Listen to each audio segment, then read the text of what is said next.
നമ്മൾ പലരെയും തെരുവിൽ നിന്ന് എടുത്തുകൊണ്ട് വരുമ്പോൾ അവർ ആഗ്രഹിക്കണം എന്താണെന്നറിയാമോ?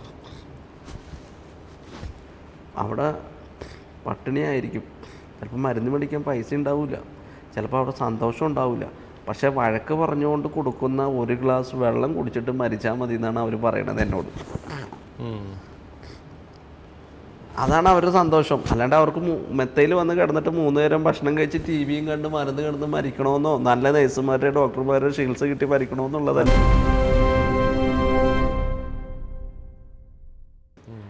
കുട്ടികളെ ആണെങ്കിലും ആൾക്കാരെ ആണെങ്കിലും വഴിയിൽ നിന്ന് കിട്ടിക്കഴിഞ്ഞാൽ കൊണ്ടാക്കാൻ സ്ഥലമില്ല.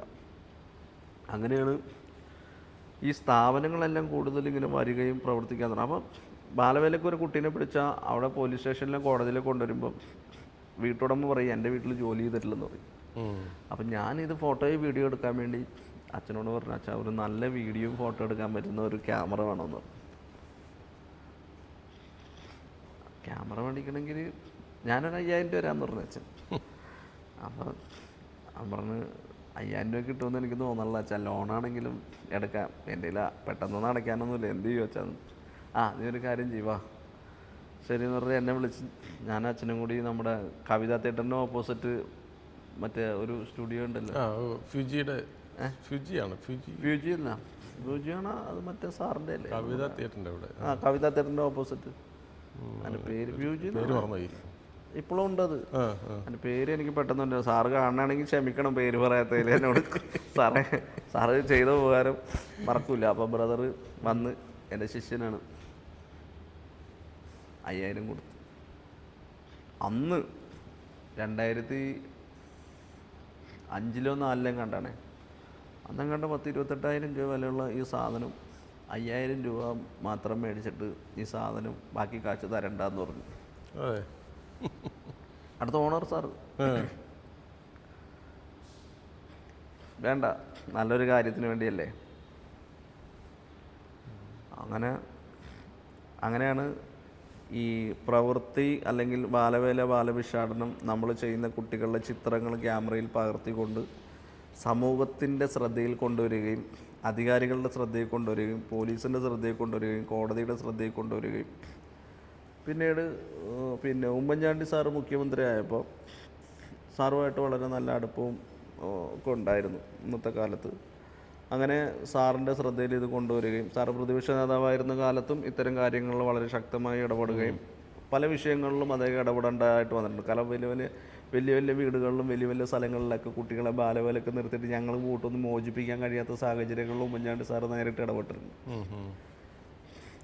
IG-മാർ DGP-മാരെയൊക്കെ അദ്ദേഹം നേരിട്ട് വിളിച്ച് പറയുകയും ഞങ്ങളവിടെ പോയി അവിടെയൊക്കെ രക്ഷപ്പെടുത്തിയിട്ടൊക്കെ ഉണ്ട് അപ്പോൾ ഞാൻ അവരുടെ വിവരങ്ങളൊന്നും പറയുന്നില്ല, കാരണം നഗരത്തിൽ തന്നെയുള്ള പല ആളുകളുടെ. അപ്പോൾ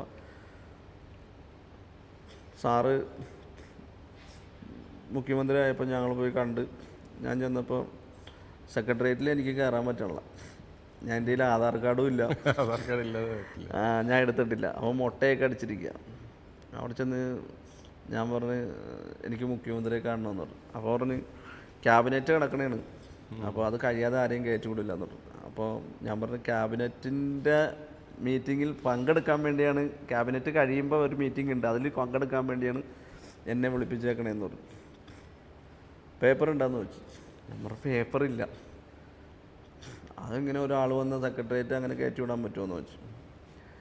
ഞാൻ പറഞ്ഞു സാറേ ഓഫീസിൽ സാറൊന്ന് ചോദിക്കാൻ പറഞ്ഞു. അപ്പോൾ ആരോ അവിടുത്തെ സെക്യൂരിറ്റി ഓഫീസിലേക്ക് വിളിച്ചു കഴിഞ്ഞപ്പോഴത്തേക്കും അവിടെ നിന്ന് പറഞ്ഞ് ഇവിടുന്ന് എന്നെ ഒരു SIയും കൂട്ടി നേരെ സെക്രട്ടേറിയറ്റിനകത്തേക്ക് മുഖ്യമന്ത്രിയുടെ ഓഫീസിലേക്ക്.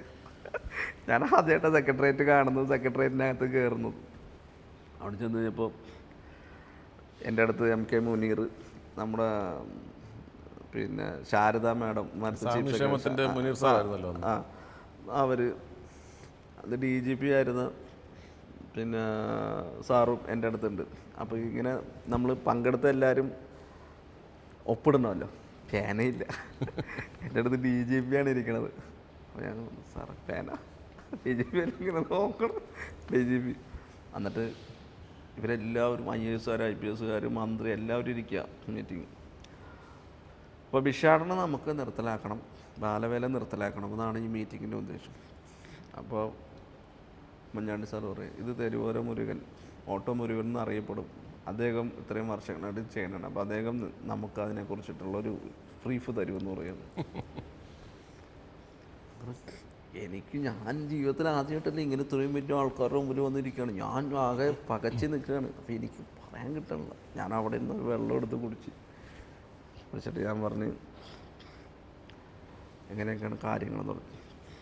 5-ാം ദിവസം 5-6 ദിവസമായപ്പോൾ തന്നെ സർക്കാർ ഉത്തരവിട്ട് ബാലവേലയും ബാലഭിക്ഷാടനവും ഇനി എടുത്തു കഴിഞ്ഞാൽ കേസ് എടുക്കാൻ വേണ്ടിയുള്ള നിയമം കൊണ്ടുവരാനായിട്ടുള്ള ബാലാവകാശ കമ്മീഷൻ വന്ന് ചൈൽഡ് വെൽഫെയർ കമ്മിറ്റി ശക്തമാക്കി, ഷെൽട്ടർ ഹോമുകൾ പ്രവർത്തനം വളരെ ശക്തമാക്കി.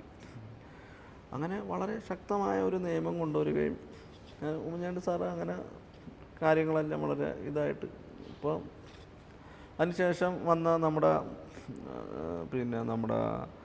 ശൈലജ ടീച്ചറും വളരെ ശക്തമായിട്ട് ഇത്തരം കാര്യങ്ങളിൽ ഇടപെടുകയും വളരെ ഒരുപാട് കാര്യങ്ങൾ ശൈലജ ടീച്ചർ നമ്മളൊക്കെ വേണ്ടി ഒരുപാട് കാര്യങ്ങൾ നമുക്ക് പറഞ്ഞാൽ ഈ ഇത്തരം കാര്യങ്ങളിൽ ഇടപെടുന്നതിനും കോവിഡ് സമയത്താണെങ്കിലും ഒരുപാട് കാര്യങ്ങൾ ശൈലജ ടീച്ചറൊക്കെ ചെയ്തു വന്നു. അപ്പം ഞാൻ ഇതിൽ നിന്നൊക്കെ എനിക്ക് മനസ്സിലായ ഒരു പേഴ്സണലി വിഷമം എന്തെന്ന് പറഞ്ഞാൽ,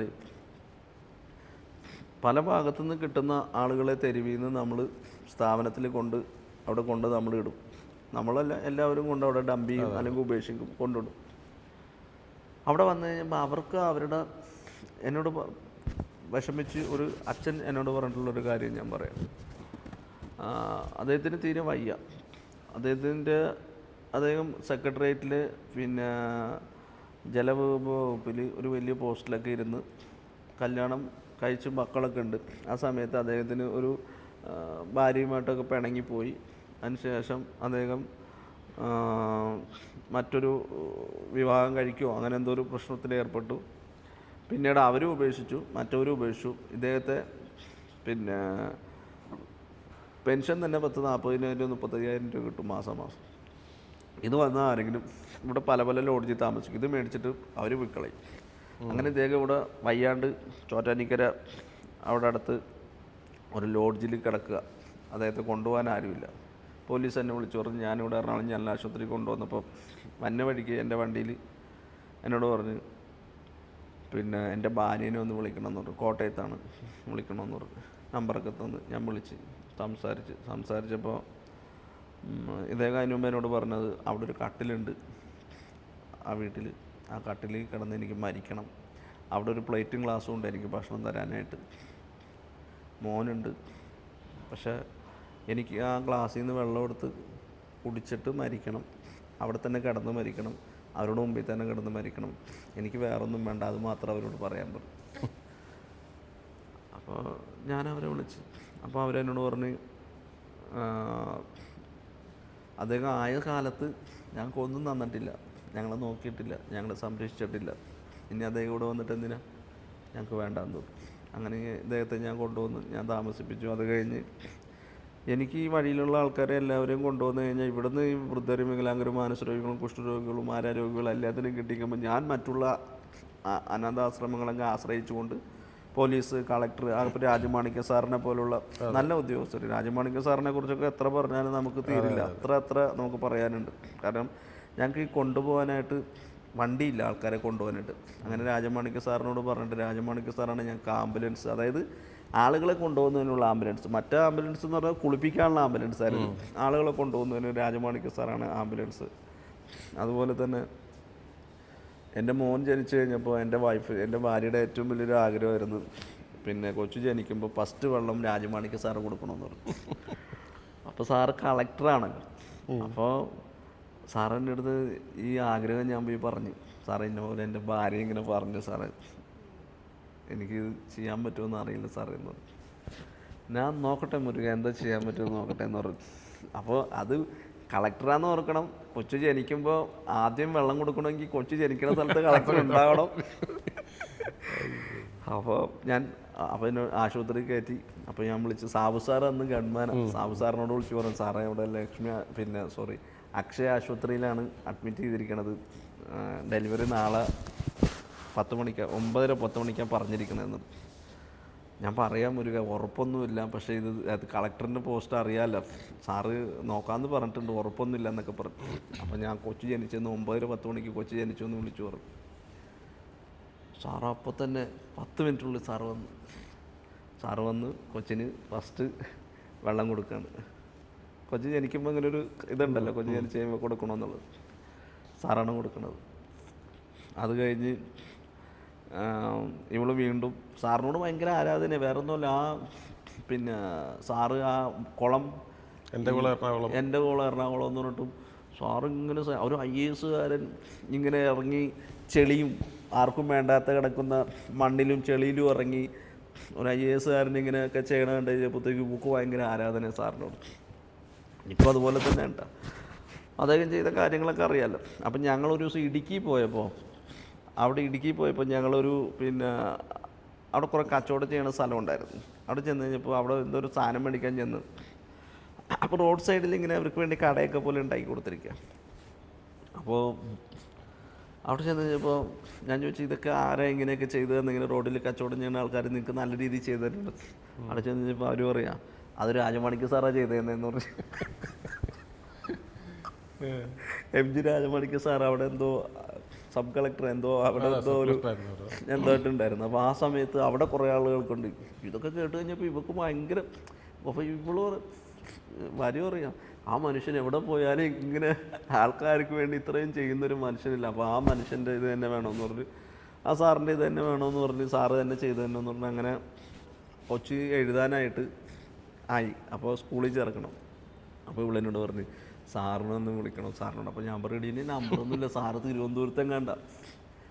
അപ്പോൾ ഈ ധനവകുപ്പിൽ എന്തോ ഒരു ഇതില്ല, അവിടുത്തെ ഗവൺമെൻറ് സെക്രട്ടറിയാണ്. ഇപ്പോഴൊക്കെ പോയി നമ്മളിവിടെ പറഞ്ഞ പോലെ അവിടെയൊന്നും പോകാനൊന്നും പറ്റില്ല, അത് ബുദ്ധിമുട്ടാന്ന് പറഞ്ഞു. അങ്ങനെ എങ്ങനെയൊക്കെയോ ബന്ധപ്പെട്ടു. അവസാനം സാറിനോട് പറഞ്ഞു, സാറേ ഒന്ന് കൊച്ചിനെ എഴുതാം. അപ്പോൾ സാറും ഡ്യൂട്ടിയാണല്ലോ, അതിനകത്തുനിന്ന് പോകാനും വരാനും പറ്റില്ല. അവസാനം നിലവിളക്കും സാധനങ്ങളും നെല്ലും എല്ലാം എടുത്തുകൊണ്ട് സാറിൻ്റെ മുറിയിൽ ചെന്നു സാറിനെ കൊണ്ടുതന്നെ എഴുതിച്ചു. ശരി, കുറേ കഥകളുണ്ടല്ലോ. അപ്പോൾ രാജമാണിക്യ സാറ് എന്നിട്ട് അപ്പോൾ ഇവനാണെങ്കിൽ ഭയങ്കര കരച്ചിലാണ്. കുറേ പൈസ സാറ് 10,000 20,000 ഉള്ളതെന്ന് തോന്നണം. 20,000 25,000 കണ്ട സാറ് ഇവൻ്റെ കയ്യിൽ പൊതിഞ്ഞ് 25,000 ഉണ്ടെന്നാണ് പൊതിഞ്ഞ് ഇവൻ്റെ കയ്യിൽ വെച്ച് കൊടുത്തു, മോൻ്റെ കയ്യിൽ വെച്ച് കൊടുത്തു. ഇവൻ്റെ കയ്യിൽ ഇരിക്കണമെന്നില്ല, അവസാനം അത് വൈഫിൻ്റെ കൊടുത്തു. അങ്ങനെ കുറേ നമ്മൾ നന്മ ചെയ്യുമ്പോൾ നമുക്ക് പലപ്പോഴും നമ്മൾ ഒരു നന്മ നമുക്ക് തിരിച്ച് കിട്ടുമെന്നുണ്ട്. അപ്പോൾ അതും ജീവിതത്തിൽ ഒരുപാട് സന്തോഷകരമായ നിമിഷങ്ങൾ. അപ്പം ഞാൻ ഇങ്ങനെയുള്ള കുറേ ആൾക്കാരെ എടുക്കുമ്പോൾ എൻ്റെ ജോലി എന്താണെന്ന് പറഞ്ഞാൽ, ഞാൻ ഇവർ രാവിലെ നേരം വെളുത്തുമ്പോൾ ഇവരുടെ മലമൂത്രം വിസർജനം വാരനാണ് എൻ്റെ ജോലി.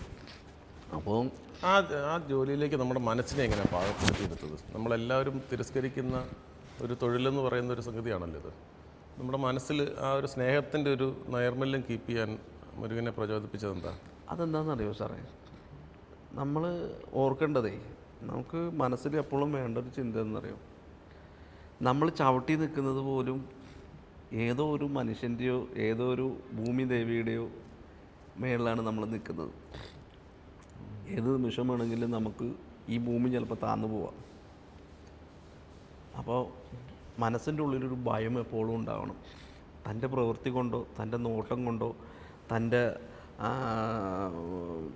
മറ്റൊരു രീതിയിൽ എന്ത് തരത്തിലുള്ള ഇടപെടൽ കൊണ്ടും മറ്റൊരു മനുഷ്യൻ്റെ ഹൃദയത്തെയും മനസ്സിനെയും നമ്മൾ വേദനിപ്പിക്കാൻ പാടില്ല എന്നുള്ളൊരു ചിന്ത എപ്പോഴും ഉണ്ടാവണം നമ്മുടെ മനസ്സിൽ. അപ്പം നമ്മൾ അങ്ങനെ ചിന്തിക്കുമ്പോൾ ഉള്ളൊരു ഗുണം എന്താണെന്ന് പറഞ്ഞാൽ, നമുക്ക് അങ്ങനെയുള്ള തെറ്റുകൾ ചെയ്യാനോ അങ്ങനെ നമുക്ക് ആൾക്കാരെ ക്രൂശിക്കാനോ നമുക്ക് കഴിയത്തില്ല. നമുക്ക് കൂടുതൽ സ്നേഹിക്കാൻ തോന്നും. അതോടൊപ്പം നമ്മൾ ചെയ്യുന്ന പ്രവൃത്തി ചിലപ്പോൾ എല്ലാവരും ഒരേപോലെ കാണണമെന്നില്ല. കുറേ പേർക്ക് ഇഷ്ടമുണ്ടാവും, കുറേ പേർക്ക് ഇഷ്ടമുണ്ടാവില്ല. ചിലപ്പോൾ വളർച്ചയിൽ ബുദ്ധിമുട്ടിക്കുന്ന ആൾക്കാരുണ്ടാവും. നമ്മളിവരെ എതിർക്കാൻ പോകണ്ട. പക്ഷേ നമ്മൾ നല്ലത് ചെയ്യുമ്പോൾ 10 പേര് തടസ്സപ്പെടുത്തുമ്പോൾ 100 പേര് നമ്മളെ സ്നേഹിക്കും. അതെ. അപ്പോൾ ഉമ്മൻചാണ്ടി എന്ന് പറഞ്ഞൊരു മനുഷ്യൻ കേരളത്തിൻ്റെ മുഖ്യമന്ത്രിയാണെന്ന് ഓർക്കണം. ആ മനുഷ്യൻ നമ്മൾ ഫോൺ വിളിച്ചാൽ എടുക്കും. ഇനി എടുക്കാൻ പറ്റിയില്ലെങ്കിൽ അദ്ദേഹം തിരിച്ചു വിളിക്കും, എന്താ വിളിച്ചതെന്ന് ചോദിക്കും. അതെ, ആ ഒരു ക്വാളിറ്റിയാണ് പലർക്കും ഇല്ലാതെ പോകുന്നത്. ഇനി പറയാതിരിക്കാൻ പറ്റില്ല. ഞാൻ ഇവിടുന്ന് ഒരു സ്ഥാപനം ഈ ആളുകളൊക്കെ എടുക്കുന്നതിന് വേണ്ടി ഇതുപോലെ MK മുനീറിനെ ഒരു ദിവസം കാണാൻ പോവാം. മന്ത്രി MK മുനീർ, സാമൂഹ്യനീതി വകുപ്പ് മന്ത്രി. അവിടെ ചെന്ന് കഴിഞ്ഞപ്പോൾ അദ്ദേഹത്തിൻ്റെ മകൻ അമീൻ, ആ പയ്യൻ്റെ പേര് എനിക്ക് ഓർമ്മയില്ല. ലല്ലു ലല്ലു എന്നാണ്. ലല്ലു എന്ന് വീട്ടിൽ വിളിക്കുന്നത്. ആ, അമീൻ എന്നാണ് എൻ്റെ ഓർമ്മ. ഒരു പെൺകുട്ടിയുണ്ട്, ഇവനുമുണ്ട്. അപ്പോൾ അവിടെ ഇരിക്കുന്ന സ്റ്റാഫോ ആരോ പറഞ്ഞു, ഇതാണ് തെരുവോര മുരുകൻ, ഇയാൾ ഇന്ന കാര്യങ്ങൾ ചെയ്യണമാണ്, സാറിനെ കാണാമെന്നു. ഈ കുട്ടിയും ഈ മോനും പോയിട്ട് ചായയും കടിയും എടുത്തുകൊണ്ട് തരാം എനിക്ക്. അപ്പോൾ സാറ് വരാൻ വീണ്ടും വൈകുക. ഇങ്ങനെ വൈകി 9:10, 10:30, 11 മണിയായി. മുനീർ സാറ് വന്നു. മുരുക ക്ഷമിക്കണം കേട്ടോ, ഞാൻ വേറെ പരിപാടിയിലായിപ്പോയി, ഞാൻ അങ്ങനെ ഇങ്ങനെ എന്നൊക്കെ പറഞ്ഞു. ഇങ്ങനെ എന്നെ ഭയങ്കരമായിട്ട് സാറ് ഇങ്ങനെ പറയുക. അപ്പോൾ ഞാൻ പറഞ്ഞു, സാറേ എന്നെ പൊന്നു സാറേ, അതൊന്നും പറയേണ്ട കാര്യമില്ല സാറേ, ഞാൻ സാറിനെ ഒന്ന് കണ്ട് എൻ്റെ കാര്യം പറയാൻ വേണ്ടി വന്നു. മോനെ ഇത്ര സമയമായതുകൊണ്ട് ഇന്ന് മോൻ്റെ കാര്യങ്ങൾ വായിച്ചിട്ട് ഒന്നും ഇന്ന് ചെയ്യാൻ പറ്റത്തില്ല, നാളെ പറ്റുമോ, എങ്ങനെ വന്ന? ഞാൻ പറഞ്ഞു ട്രെയിനിനാണ് വന്നു. അപ്പോൾ തന്നെ അവിടെ ഉള്ള ഒരു സാറിനെ വിളിച്ചിട്ട്, മുരുകനും ആരൊക്കെ വന്നിട്ട്? ഞാൻ പറഞ്ഞു 3-4 കൂട്ടുകാരും കൂടി ഉണ്ട്. ഇനി എവിടെയും പോകണ്ട, ഇവിടെ തന്നെ കിടന്നു, മന്ത്രിമന്ദിരത്തിൽ കിടക്കാൻ നമുക്ക് സൗകര്യം ചെയ്തു തരിക. ഒരു സംസ്ഥാന മന്ത്രി തെരുവിൽ അലഞ്ഞ് നടക്കുന്ന ആൾക്കാരെ പിടിക്കാൻ നടക്കുന്ന അല്ലെങ്കിൽ രക്ഷപ്പെടുത്താൻ നടത്തുന്ന ഒരാളെ ഒരു മന്ത്രിമന്ദിരത്തിൽ കിടത്താനായിട്ട്, അതും ഞങ്ങളെ പോലുള്ള ഞങ്ങൾക്ക് എന്ത് അഡ്രസ്സാണ്? അത് CH മുഹമ്മദ് കോയയുടെ മകനായതുകൊണ്ട് മാത്രമാണ് അദ്ദേഹത്തിൻ്റെ ഒരു മഹത്വമാണത്. ആ ക്വാളിറ്റി ഒരു സാധാരണ ക്വാളിറ്റി അല്ല. അപ്പോൾ നേരം വെളുത്ത് ഞങ്ങൾ എണീക്കട വെക്കുമ്പോൾ ഞങ്ങൾക്ക് ചായ വന്ന്, ഭക്ഷണം വന്ന്, ഞങ്ങളെ കൊണ്ടുപോകാൻ വണ്ടി വന്ന് ഞങ്ങളെ സെക്രട്ടേറിയറ്റിൽ കൊണ്ടാക്കി തന്നു. അവിടെ ചെല്ലുമ്പോൾ ശാരദാ മുരളീധരൻ അന്ന് അവിടുത്തെ സാമൂഹ്യനീതി വകുപ്പ് ഗവൺമെൻറ് സെക്രട്ടറി, സാമൂഹ്യനീതി വകുപ്പ് ഡയറക്ടറാണ്. അവിടെ ചെന്ന് അപേക്ഷയൊക്കെ എഴുതി കൊടുത്തു. അപ്പം അത് കഴിഞ്ഞപ്പോൾ മന്ത്രി എന്തൊരു മീറ്റിങ്ങിന് വന്നു. ആ മന്ത്രിയുടെ വണ്ടിയിലാണ് എന്നെയും എൻ്റെ കൂട്ടുകാരെയും കൊണ്ടുപോയിട്ട് റെയിൽവേ സ്റ്റേഷനിൽ ഇറക്കി തന്നത്. അവിടെ ചെന്ന് കഴിഞ്ഞപ്പോൾ ഈ തൊഴിലാളികളെല്ലാം കാണണേ, മന്ത്രിയാണല്ലോ വന്നേക്കണത്. അപ്പോൾ ഇറങ്ങണ ഇവരുടെ വിചാരം വലിയ ആൾക്കാരത്, ഇവിടെ ഞങ്ങളാണല്ലോ ഇറങ്ങണത്. കുറേ ആൾക്കാർ ഫോട്ടോയൊക്കെ എടുക്കണം. പോയി കഴിഞ്ഞപ്പോഴത്തേക്കും ഇവർ ഈ അവിടെ ഇരിക്കണ അൺലോഡിങ് ആൾക്കാരൊക്കെ ചോദിക്കണേ, നിങ്ങളൊക്കെ ആരാ? ഞങ്ങൾ സാറിനെ കാണാൻ വേണ്ടി വന്നതാണ്. സാറ് ഇങ്ങനെയൊക്കെ കൊണ്ടുവിടുമോ വണ്ടിയിൽ നിന്ന്? ഞാൻ പറഞ്ഞു, നമ്മുടെ അനുഭവമാണല്ലോ നിങ്ങൾ കണ്ടത്.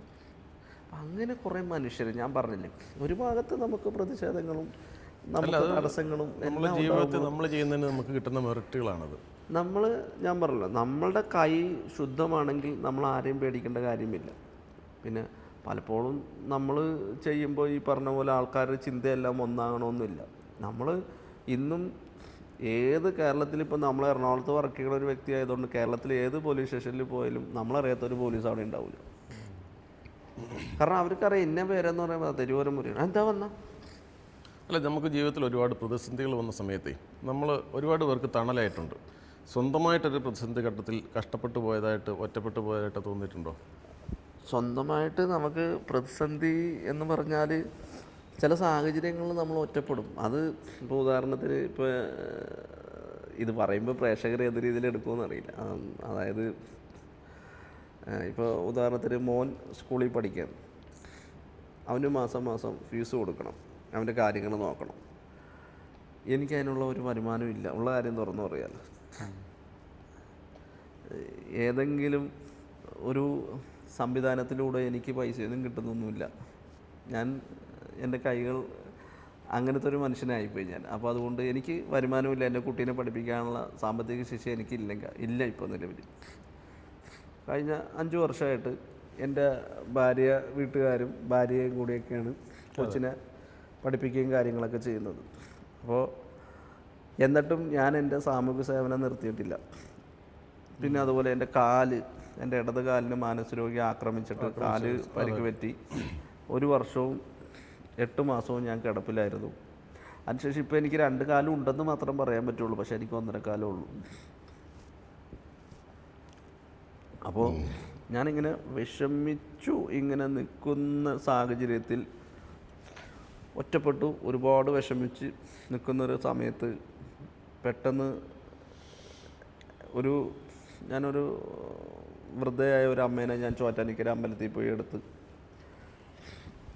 ആശുപത്രി കൊണ്ടാക്കണ സമയത്ത് അപ്പോൾ അവരെന്നോട് ഇങ്ങോട്ട് ചോദിച്ച്, മോനിങ്ങനെയൊക്കെ ചെയ്യുമ്പോൾ ആരെങ്കിലും കാശ് തരുമോയെന്ന് ചോദിച്ചു എന്നോട് എടുത്തുകൊണ്ട് പോകുമ്പോൾ. ഞാൻ പറഞ്ഞു, അമ്മേനെ എടുത്തുകൊണ്ട് പോകുന്നതിന് ആരും കാശ് തരില്ല, പിന്നെ ആരെങ്കിലും എപ്പോഴെങ്കിലൊക്കെ ചിലപ്പോൾ എന്തെങ്കിലും പൈസ തരും, അല്ലാതെ അമ്മേനെ കൊണ്ടുപോകുന്നതിന് വേണ്ടി ഒരാളും കാശ് നമുക്ക് തന്നില്ല അമ്മയെന്ന് പറഞ്ഞു. അപ്പോൾ എന്നോട് ചോദിച്ചു, ദൈവവിശ്വാസം ഉണ്ടോയെന്ന് ചോദിച്ചു. ഞാൻ പറഞ്ഞ്, പ്രകൃതിയും ദൈവവും എല്ലാം ഒന്നായിട്ട് കാണുന്നൊരു വ്യക്തിയാണ് ഞാൻ. അപ്പോൾ എന്നോട് പറഞ്ഞ്, മോനൊരു കാര്യം ചെയ്യണം, ഗുരുവായൂരപ്പൻ്റെ നടയിൽ പോയിട്ട് മോനൊന്ന് പ്രാർത്ഥിക്കണം എന്ന് എന്നോട് ഈ അമ്മ പറയുക. പലതരത്തിലുള്ള ബുദ്ധിമുട്ടുകളുണ്ട്. കാരണം പുതിയ ഒരു അനാഥാലയം ഞാൻ പണിയുന്നു, അതിന് സാമ്പത്തികം കണ്ടെത്തണം, സ്വന്തമായിട്ടുള്ള അതിലേക്ക് ഞാൻ വരാം. അതെന്തുകൊണ്ട് പണിയുന്നു എന്നുള്ളതിൻ്റെ ഒരു ആശയം കൂടി എൻ്റെ മനസ്സിലുണ്ട്. അപ്പോൾ അത് സമൂഹത്തിന് തന്നെ ഞാൻ കൊടുക്കുന്നൊരു മെസ്സേജാണ്, എൻ്റെ ഒരു മെസ്സേജാണ്. അപ്പോൾ അതിന് സാമ്പത്തികം കണ്ടെത്തണം. ഇതിനിടയ്ക്ക് എൻ്റെ കാര്യങ്ങളൊന്നും നടക്കത്തില്ല. അപ്പം ഞാനിങ്ങനെ അവർ പറഞ്ഞ അനുസരിച്ച് ഞാൻ ഗുരുവായൂരപ്പൻ്റെ അടുത്ത് എന്നിട്ട് ഞാൻ പോയിട്ട്, അപ്പോൾ ആ സമയത്ത് ഒരു നടയൊക്കെ തുറന്ന് കണ്ട് അത് കഴിഞ്ഞ് ഞാൻ ശിവയിൽ സമയമുണ്ട്, അവിടെ ഇരുന്ന് കുറേ നേരം ഇരുന്ന് പ്രാർത്ഥിച്ച്. പക്ഷേ വേറൊരു രസം എന്താണെന്നറിയോ, എനിക്ക് ഹിന്ദുക്കളുടെ ആചാരങ്ങളൊന്നും അറിയില്ല. ഞാൻ ഹിന്ദു ആണെങ്കിൽ പോലും രസം എന്താണെന്ന് പറഞ്ഞാൽ ഞാൻ വളർന്നത് ഡോൺ ബോസ്കോ സ്നേഹമല്ലായതുകൊണ്ട് ഞാൻ കുർബാനൊക്കെ പോയിക്കൊണ്ടിരുന്നു. എനിക്ക് യേശുവിൻ്റെ നല്ല പാട്ടുകളൊക്കെ പാടാൻ പറ്റും. എനിക്ക് ഈണമൊന്നും ഇല്ലെങ്കിലും പാട്ടുകളൊക്കെ ഞാൻ പാടുമായിരുന്നു. എനിക്ക് ഹിന്ദുക്കളുടെ യാതൊരു ആചാരങ്ങളും അറിയാം. അമ്പലത്തിൽ പോകണം, പ്രാർത്ഥിക്കണമെന്ന് അറിയാം. എനിക്ക് ഗീതയാണോ ഭഗവത്ഗീതയാണോ അതിൻ്റെ കൃഷ്ണൻ ആരാണ് അതിൻ്റെ ഒന്നും ചരിത്രങ്ങളൊന്നും എനിക്കറിയത്തില്ലായിരുന്നു. ഞാൻ അവിടെ പോയി. പിന്നീട് അവിടെ ചെന്ന് കഴിഞ്ഞപ്പോഴത്തേക്കും അവിടെ ഒരു 10,000-1500 ആൾക്കാർ തെരുവിൽ കിടക്കുക.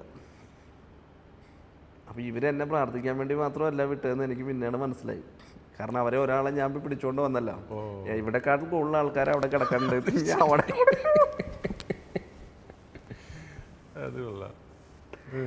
പിന്നെയാണ് എനിക്ക് മനസ്സിലായത് പ്രാർത്ഥിക്കാൻ വേണ്ടി മാത്രമല്ല, അവിടെ നിനക്ക് പണിയുണ്ട്, ഞാൻ അവിടെയും കൂടി ചെയ്യണമെന്നുള്ളതാണ് ഇവർ തന്ന മെസ്സേജിൽ നിന്ന് എനിക്ക് പിന്നീടാണ് മനസ്സിലായത്. അങ്ങനെ ഞാനവിടെ പോയി പ്രാർത്ഥിച്ച് അവിടുത്തെ ആൾക്കാർ ഇപ്പോൾ ഇടക്കിടക്ക് പോയിട്ട് അവിടെ നിന്നും ആൾക്കാരെ എടുക്കും. അവിടെ ചിലപ്പോൾ ഭക്ഷണമൊക്കെ ഇങ്ങനെ ചില ആൾക്കാർ അവിടെയും കൊടുക്കാൻ പറയുമ്പോൾ അവിടെയും കൊടുക്കും.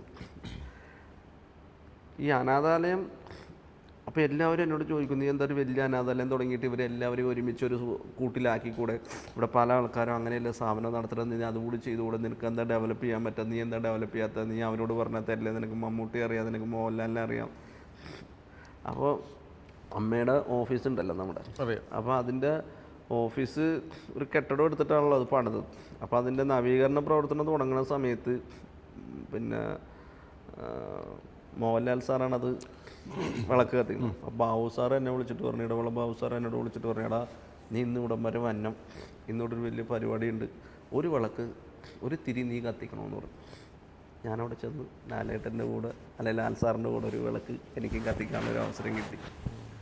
അപ്പോൾ ഈ ആൾക്കാരുടെയൊക്കെ വിചാരം എന്താണെന്ന് പറഞ്ഞാൽ ഇവരെയൊക്കെ ഭരിച്ചുകൊണ്ടല്ലോ നീ പറഞ്ഞതൊക്കെ നടക്കുമല്ലോ എന്നാണ്. അപ്പം ഞാൻ ഇവരോട് പറഞ്ഞ്, നമ്മൾ പലരെയും തെരുവിൽ നിന്ന് എടുത്തുകൊണ്ട് വരുമ്പോൾ അവർ ആഗ്രഹിക്കണം എന്താണെന്നറിയാമോ, അവിടെ പട്ടിണിയായിരിക്കും, ചിലപ്പോൾ മരുന്ന് മേടിക്കാൻ പൈസ ഉണ്ടാവില്ല, ചിലപ്പോൾ അവിടെ സന്തോഷം ഉണ്ടാവില്ല, പക്ഷേ വഴക്ക് പറഞ്ഞുകൊണ്ട് കൊടുക്കുന്ന ഒരു ഗ്ലാസ് വെള്ളം കുടിച്ചിട്ട് മരിച്ചാൽ മതി എന്നാണ് അവർ പറയണത് എന്നോട്. അതാണ് അവരുടെ സന്തോഷം. അല്ലാണ്ട് അവർക്ക് മെത്തയിൽ വന്ന് കിടന്നിട്ട് 3 നേരം ഭക്ഷണം കഴിച്ച് ടി വിയും കണ്ട് മരുന്ന് കിടന്ന് മരിക്കണമെന്നോ നല്ല നഴ്സുമാരുടെ ഡോക്ടർമാരുടെ ചികിത്സ കിട്ടി മരിക്കണമെന്നുള്ളതല്ല. അനാഥനാണെന്ന് കേൾക്കാൻ ആർക്കും താല്പര്യമില്ല, അതാണ് അല്ലേ. അപ്പോൾ ഞാൻ അങ്ങനെ ആലോചിച്ച് കഴിഞ്ഞപ്പോൾ ഞാൻ പഴയ കേരളത്തിൻ്റെ ഒരു അവസ്ഥ ഞാൻ ചിന്തിച്ചു പോയി. അപ്പോൾ അതിലൊരു രസകരമായൊരു കാര്യമുണ്ട്. പണ്ട് മാങ്ങ പറിക്കാനോ അല്ലെങ്കിൽ അടുത്ത വീട്ടിലെ കരിക്കിടാനൊക്കെ നമ്മളും പോയിട്ടുണ്ടല്ലോ എടുക്കാനൊക്കെ. അവിടെ ചെല്ലുമ്പോൾ ഒരു അപ്പൂപ്പൻ വീട്ടിൻ്റെ വാതൊക്കെ ഒരു കസേരയൊക്കെ ഇട്ടിട്ട്, ആരാടാ അവിടെ വാതൊക്കെ വന്നിരിക്കണത്, ആരാത് എന്ന് ചോദിക്കാൻ നമ്മുടെയൊക്കെ വീട്ടിൻ്റെ വാതുക്കയിൽ ഒരു കാരണവരുണ്ടായിരുന്നു ഇല്ലേ. ആ കാരണവരെന്ന് പറയുന്നത് വീടിൻ്റെ കാവൽമാലാഖയായിരുന്നു. ആ കാവൽമാലാഖ ഇന്ന് നമുക്കില്ല, നഷ്ടപ്പെട്ടു പോയി. ഒന്ന് ആലോചിച്ച് നോക്കി, ഇന്ന് എത്ര വീടുകളിൽ നമ്മൾ അപ്പൂപ്പന് വീടിന് മുമ്പിൽ ഒരു കസേര ഇട്ട് കൊടുത്ത് അവിടെ ഇരിക്കാൻ പറയും. ഇല്ല. അപ്പൂപ്പന് വീടിൻ്റെ പുറകിലൊരു മുറി ഉണ്ടാക്കിയിട്ട് അവിടെ കിടന്നോട്ടെ. ഇന്ന് ആ ഒരു സിസ്റ്റം കേരളത്തിൽ നഷ്ടപ്പെട്ടു പോയി. സത്യമാണ്. പലരും ഫ്ലാറ്റിലേക്ക് പോയി, പലരും പല നമ്മൾ എന്തിനു വേണ്ടിയാണ് ഓടുന്നത്? ഒരു നിമിഷം അവിടെ നിന്നുകൊണ്ട് ചിന്തിക്കും, ഒരു നിമിഷം, ഒറ്റ നിമിഷം നിന്ന് ചിന്തിക്കും. നമ്മൾ അമേരിക്കയിലോ ഇംഗ്ലണ്ടിലോ ഓസ്ട്രേലിയയിലോ എവിടെ നമ്മൾ പോയാലും ശരി, ഒരു അവാർഡ് മേടിക്കണമെങ്കിൽ നിങ്ങൾ ഭൂമിയിൽ നിലത്ത് കുത്തിയാലേ നിങ്ങൾക്ക് അവാർഡ് വാങ്ങാൻ പറ്റുള്ളൂ. ഇനി നിങ്ങൾ മരിച്ചാൽ തന്നെ നിങ്ങൾ എവിടെയാണ് കൊണ്ട് കുഴിച്ചിടുന്നത്? അമേരിക്കയിലും ഇംഗ്ലണ്ടിലാണെങ്കിൽ എവിടെയാണെങ്കിലും ശരി നിങ്ങളെ മണ്ണിലാണ് കൊണ്ട് കുഴിച്ചിടുന്നത്. അതുകൊണ്ട് മണ്ണിൽ ചവിട്ടി നിന്ന് നിങ്ങൾ എന്ത് ചെയ്തു? സമാധാനത്തോട് ജീവിക്കുക. വലത്തോട്ടും ഇടത്തോട്ടും തെക്കോട്ടും ഓടിയിട്ട് എന്താ കാര്യം? കാശുണ്ടാക്കിയിട്ട് എന്താ കാര്യം? നമ്മുടെ ജീവിതം എന്ന് പറയുന്നത് നമുക്ക് ആ ഉള്ള ജീവിതം എവിടെയാണോ, നീ ഇംഗ്ലണ്ടിലായിക്കോട്ടെ, ഓസ്ട്രേലിയയിലായിക്കോട്ടെ, കേരളത്തിലായിക്കോട്ടെ, എവിടെ ആയിക്കോട്ടെ, അവിടെ നിന്ന് നിനക്ക് വൈകുന്നേരം വീട്ടിലെത്തി നിൻ്റെ വീട്ടിലെ അച്ഛനമ്മേനെയും കണ്ട് നിൻ്റെ മക്കളെയും കണ്ട് എന്താണ് ഭക്ഷണം കഴിച്ചോ, അമ്മക്ക് സുഖമില്ലേ, അച്ഛന് സുഖമുണ്ടോ, അവർ ഊണ് കഴിച്ചോ, മരുന്ന് കഴിച്ചോ, അച്ഛൻ ചിലപ്പോൾ ലൈറ്റ് ഓഫ് ചെയ്താണ്ട് കിടന്നുറങ്ങണം, അപ്പോൾ അച്ഛൻ്റെ ലൈറ്റൊക്കെ ഒന്ന് ഇട്ട് കൊടുത്തിട്ട് അല്ലെങ്കിൽ ലൈറ്റ് ഓഫ് ചെയ്തിട്ട് പറയാം അച്ഛാ മരുന്ന് കഴിച്ചാന്ന് ചോദിക്കാനായിട്ടൊരു മകൻ ഉണ്ടാവണം. അവിടെയാണ് നമ്മുടെ ജീവിതത്തിൻ്റെ ഏറ്റവും സംതൃപ്തി എന്ന് പറയുന്നതും, അല്ലെങ്കിൽ അവിടെയാണ് ജീവിതത്തിൻ്റെ സന്തോഷകരമായ സമ്പത്ത്. തീർച്ചയായിട്ടും. അല്ലാതെ നമുക്ക് പണം എന്ന് പറയുന്നത് ജീവിതത്തിൽ. പക്ഷേ എനിക്ക് ഇതിനിടയ്ക്കിടെ വിടുക, അതായത് നമ്മൾ ഈ ഒരുപാട് അനാഥരായിട്ടുള്ളവർ തെരുവിൽ നിന്ന് ഉള്ളവരെ കുളിപ്പിക്കുകയും കിടത്തുകയൊക്കെ ചെയ്യുമ്പോൾ നമുക്ക് പലപ്പോഴും വേറെ എന്തെങ്കിലും ഓർമ്മകൾ വരാറുണ്ടോ? നമ്മുടെ പഴയ ഓർമ്മകളാണ് അപ്പം മുരുകന് വരാറുണ്ടായിരുന്നതോ? അല്ല, ഇപ്പം ഞാൻ അത് പറഞ്ഞ നല്ലൊരു ചോദ്യമുണ്ട് സാറിൻ്റെ. അത് നമ്മളെ വേദനിപ്പിക്കുന്നൊരു ചോദ്യമാണ്, ഹൃദയത്തെ എന്നെ ഇങ്ങനെ തികട്ടിക്കൊണ്ടിരിക്കുന്നൊരു ചോദ്യമാണ്. ഞാനിത് കഴിഞ്ഞ് അടുത്ത കാലത്ത് കഴിഞ്ഞ ഒരു ഞാൻ ഈ സമയത്ത് ഈ 5-6 വർഷത്തിൻ്റെ ഇടയിൽ എൻ്റെ പീരിമേടും കുട്ടിക്കാനവും ഏലപ്പാറയും വണ്ടമേടും കരടിക്കുഴിയൊക്കെ അന്വേഷിച്ച് ഞാൻ പോയി എൻ്റെ പഴയ കൂട്ടുകാരൊക്കെ കണ്ടെത്താനായിട്ടൊക്കെ ഞാൻ ഒരുപാട് ശ്രമിച്ചു. അന്ന് എനിക്ക് പേനയില്ലാണ്ട് ഇരുന്ന സമയത്ത് പേന എഴുതാൻ തന്ന കൂട്ടുകാരനുണ്ട്. ഉച്ചക്ക് ഭക്ഷണമില്ലാതെ ഞാൻ ചെല്ലുമ്പോൾ എനിക്ക് ഭക്ഷണം തന്ന കൂട്ടുകാരനുണ്ട്. അവൻ്റെ കൊടുക്കയിൽ നിന്ന് കാശെടുത്തുകൊണ്ട് തന്ന കൂട്ടുകാരന്മാരുണ്ട്. പക്ഷെ ഇന്ന് പലരും മരണപ്പെട്ടിരിക്കുക, പലരും നമ്മളെ വിട്ട് പിരിഞ്ഞിരിക്കുക. ആ ഒരു അവസ്ഥ നമുക്കൊരിക്കലും ഉൾക്കൊള്ളാൻ പറ്റില്ല. കാരണം നമ്മുടെ കൂടെ ഉണ്ടായിരുന്നവരാ, നമുക്ക് പേന തന്നവരാ, അവരിന്നും നമുക്ക് സഹായിക്കാൻ പറ്റുന്നൊരു സാഹചര്യത്തിലേ മരിച്ചു. പല സാഹചര്യങ്ങളും സുഖമില്ലാണ്ട് മരിച്ചവരുണ്ട്, ആക്സിഡൻ്റായി മരിച്ചവരുണ്ട്, മദ്യത്തിന് മയക്കുമരുന്നിന് അടിമയായി മരിച്ചുപോയവരുണ്ട്, ആത്മഹത്യ ചെയ്ത ആൾക്കാരുണ്ട്. പിന്നെ പലരും നോക്കിക്കഴിഞ്ഞപ്പോൾ എല്ലാവരും തോട്ടം തൊഴിലാളികളോ കൂലിപ്പണിയോ വണ്ടിയാണ്, പക്ഷെ എല്ലാം വെള്ളമാണ്. അപ്പോൾ അവർക്ക് നമ്മളെയൊന്നും ഓർമ്മയില്ല. പേരുണ്ട്, അറിയാം, ആളറിയാം, പക്ഷെ ആ ബന്ധം വിട്ടുപോയി.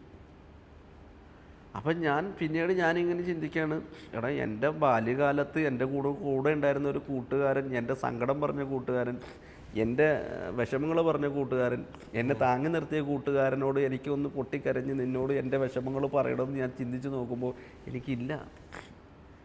എൻ്റെ കൈകൾ ശൂന്യമാണ്, എൻ്റെ മനസ്സിൽ എനിക്ക് പറയാൻ ആരുമില്ല. ഇതാണ് ജീവിതം. അപ്പം നമ്മൾ എവിടെയെങ്കിലും ഓടി എന്തെങ്കിലും ആയി തീർന്നിട്ട് എല്ലാം ചെയ്യാമെന്ന് ചിന്തിക്കുമ്പോൾ ഇതെല്ലാം നമ്മുടെ കയ്യിൽ നിന്ന് നഷ്ടപ്പെട്ടു പോകും. ശരിയായ. അപ്പം നമുക്ക് അവനെ കണ്ട് സന്തോഷത്തോടുകൂടി അവനൊന്നും കൊടുക്കാൻ പറ്റില്ലെങ്കിലും ഒരു ചായ മേടിച്ചു കൊടുത്ത് ഏടാ നമ്മൾ എന്തായിരുന്നു നമ്മുടെ ജീവിതം എന്ന് പറയുമ്പോൾ കിട്ടുന്ന ഒരു സന്തോഷമുണ്ട്.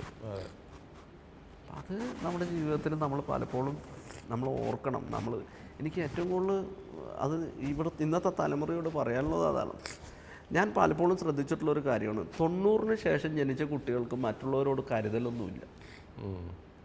എല്ലാവരെയും ഞാൻ കുറ്റം പറയണമല്ല, അവർക്ക് അവരുടെ സെൽഫായിട്ടുള്ള ജീവിതവും അവർക്കിപ്പോൾ എന്താണ് ആവശ്യം അത് കിട്ടി.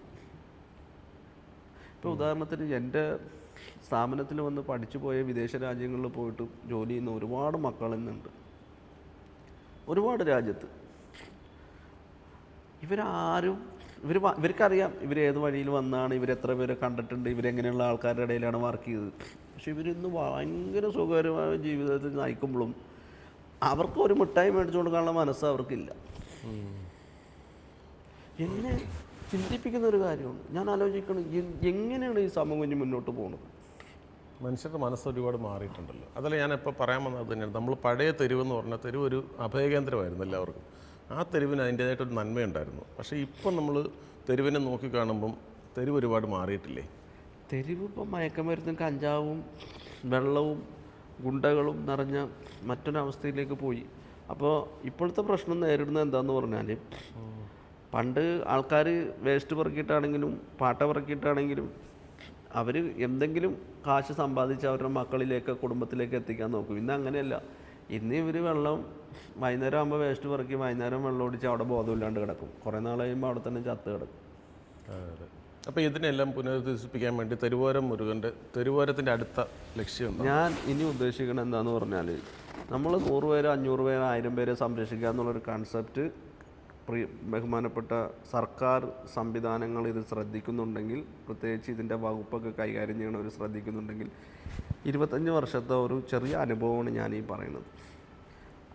നമുക്ക് 100 പേര് 200 പേര് 50 പേര് ഒരുമിച്ച് ഒരു സ്ഥലത്ത് കൊണ്ട് ദയവായി ഇനി ഇടരുത്. അവർക്ക് വേണ്ടത് എന്താണെന്നറിയാമോ? 10 20 പേര് മാക്സിമം. നമുക്ക് സ്നേഹവീടുകളാണ് വേണ്ടത്. സ്നേഹവീടുകൾ, ദൈവം വസിക്കുന്ന ചൈൽഡ് വില്ലേജ് ഒക്കെ ചെയ്യുന്ന അതേ പാറ്റേണിൽ അവർക്ക് രാവിലെ പ്രായമായ ആൾക്കാരാണ്. അവർക്ക് രാവിലെ പത്രം വായിച്ചിട്ട് അപ്പുറത്ത് പോയിട്ട് ആ ചായക്കടയിൽ പോയിട്ട് അവർക്ക് ചായ കുടിച്ച് അവിടെ പോയി ഒരു പത്രം വായിക്കണമെങ്കിൽ അവർ പോയി കുടിക്കട്ടെന്നേ. അവർ പോയി ചായ കുടിച്ചിട്ട് പറ്റേ. അല്ലാതെ പൂട്ടിയിടുന്ന സ്ഥാപനം നമുക്ക് വേണ്ട. പൂട്ടിയിട്ട് നിർബന്ധിച്ച് അവർക്ക് നിങ്ങളിവിടെ നിൽക്കണം, ആ സിസ്റ്റം വേണ്ട നമുക്ക്. അവർക്ക് സ്വാതന്ത്ര്യം കൊടുക്കും. ആ സ്വാതന്ത്ര്യത്തിനോട് കൊടുക്കാൻ പറ്റുന്ന സ്നേഹ വീടുകൾ പഞ്ചായത്തുകളിലോ കോർപ്പറേഷനുകളിലോ മുനിസിപ്പാലിറ്റികളിലോ ഒക്കെയാണ് നമുക്ക് ആവശ്യം. നല്ല ആശയമാണ്. അതാണ് നമുക്ക് വേണ്ടത്. അപ്പോൾ നമുക്ക് തുറന്നിടുക. അവർക്ക് ചിലപ്പോൾ ഒരു സിനിമ കാണണം, നിങ്ങൾ പോയിട്ട് വന്നേ. അപ്പോൾ ഒരു ഗുണം എന്താണെന്നറിയോ? അങ്ങനെ വിട്ട് കഴിയുമ്പോൾ അവരുടെ പേരക്കുട്ടികളാവാം, അല്ലെങ്കിൽ പിന്നെ മക്കളുടെ കുട്ടികളാവാം, അല്ലെങ്കിൽ കൂട്ടുകാരനാവാം. അവർക്ക് അപ്പൂപ്പ അല്ല എൻ്റെ കൂട്ടുകാരെ എൻ്റെ കയ്യിൽ 10 രൂപ ഉള്ളടാ, അല്ലെങ്കിൽ എൻ്റെ 100 രൂപ ഉള്ളൂ, എന്നാ ഇരിക്കട്ടെ. പങ്കുവെക്കാൻ പഠിപ്പിക്കാൻ പറ്റും. പങ്കുവെക്കാൻ പഠിപ്പിക്കുകയും സ്നേഹിക്കാൻ പഠിക്കുകയും സ്വാതന്ത്ര്യം കൊടുക്കണം. അങ്ങനത്തെ സ്ഥാപനങ്ങളാണ് നമുക്കിനി ആവശ്യം. കാരണം ഇപ്പോൾ നമുക്ക് വയോജന ഒരു ക്ഷേമ വകുപ്പും കൂടി വന്നിട്ടുണ്ട്.